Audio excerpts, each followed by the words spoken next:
Hi, I'm Jen from Clover. Today we're going to be talking about the Clover Dining app. If you run a restaurant, this is the app you're going to be using the most.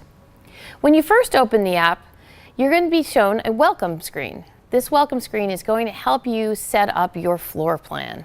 Let's begin. So here's our welcome screen. It says welcome to the Clover Dining, and it'll tell you to manage your tables and bar tabs to gain speed, productivity, taking orders, and however they come in. So let's get started. So first, let's create your floor plans.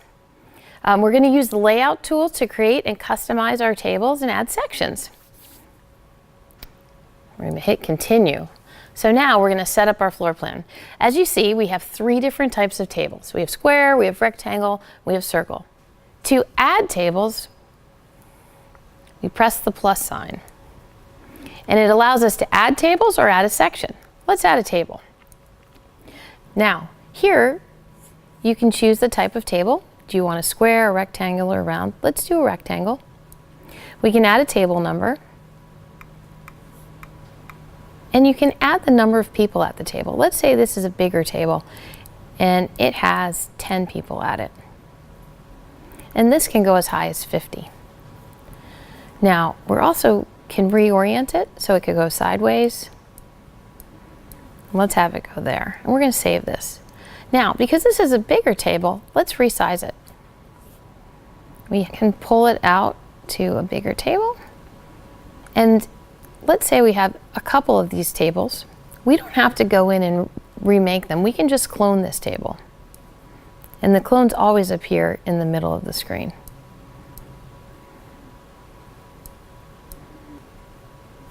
There you have it.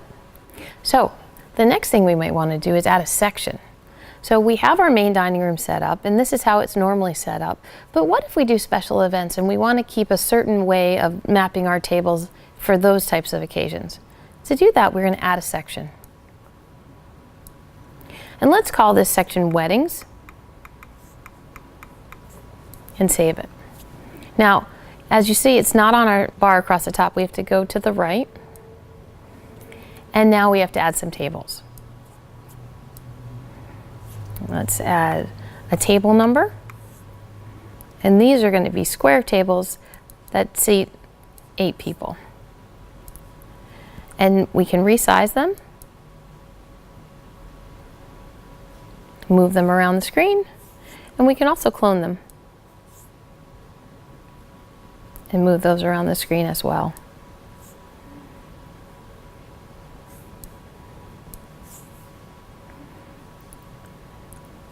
And now we're ready for our next function.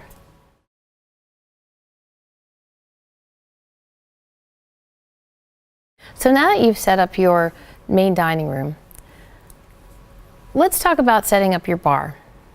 Now, if you're the kind of bar that has many bar stools and people come in, sit down, and spend their evening ordering drinks from the bartender and ordering food, this might be a setup that you'd like to have set up. So each one of these is an individual bar stool, and this might be your lounge.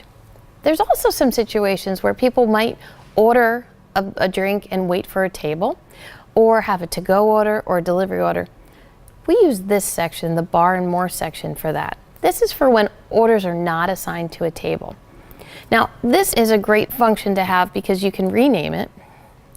We could call it Waiting, or you could call it To Go. And it can be whatever you need it to be for your restaurant. Another thing you can do is if you have a number of to-go orders and that's something that you use often, you can change where it is in the section list and move it to the left to be closer to your main dining room or your bar. So it's completely customizable. Now that this is set up, we can hit the button that says Complete Setup. Nice floor plan. Now we're ready to take orders.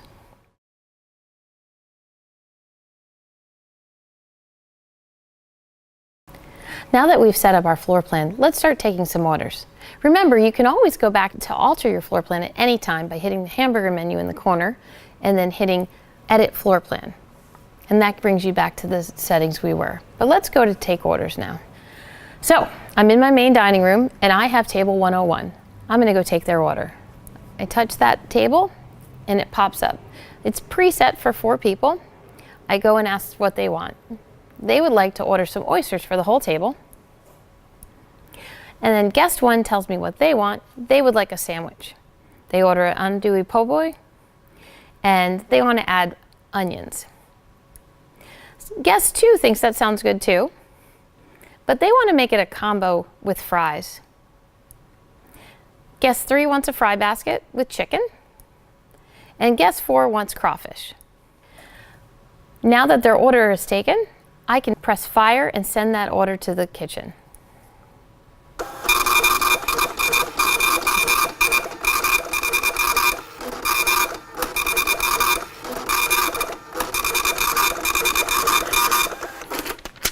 And here's the order.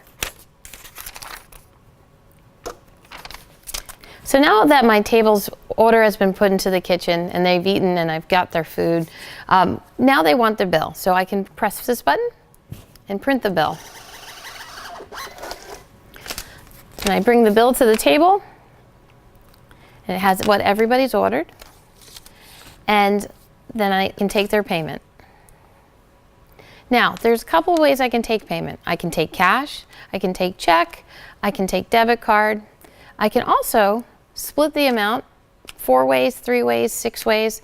I can split it by guest, and I can split it by item. This is a nice simple table today though. So we're just going to pay the full amount using a card.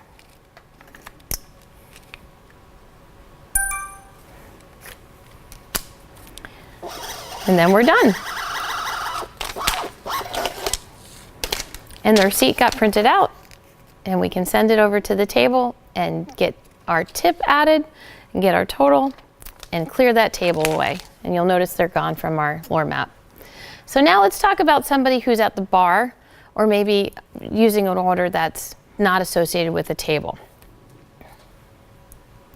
So someone comes in and they're waiting for an order, but they say, you know what, while I'm waiting, I'm going to have a soda. And I'd like to start a bar tab. So the way we can do that is we can take their credit card and swipe it.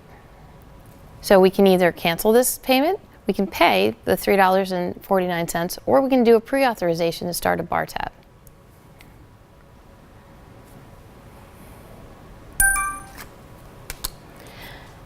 And then we can save this.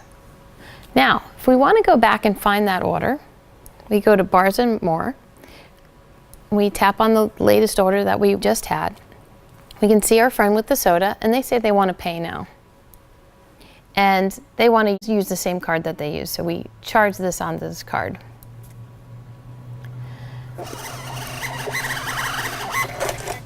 It prints a receipt, and on the receipt they can add a tip and change the total if they'd like. All right, so now imagine that someone was just waiting for a table and they ordered something. So we can go to the Bar and More section and pull up one of those people who are waiting. So let's say it was this person here. They ordered some edamame to eat while they were waiting for a table. We can go to the overflow menu. We can go to Move Order, and then we can add a place for it to go to on the main dining room. So we're going to say that that edamame order can go onto table 103. And now Cameron's on 103, and he can spend the rest of the time there, and we can take the rest of his order. Thanks for watching.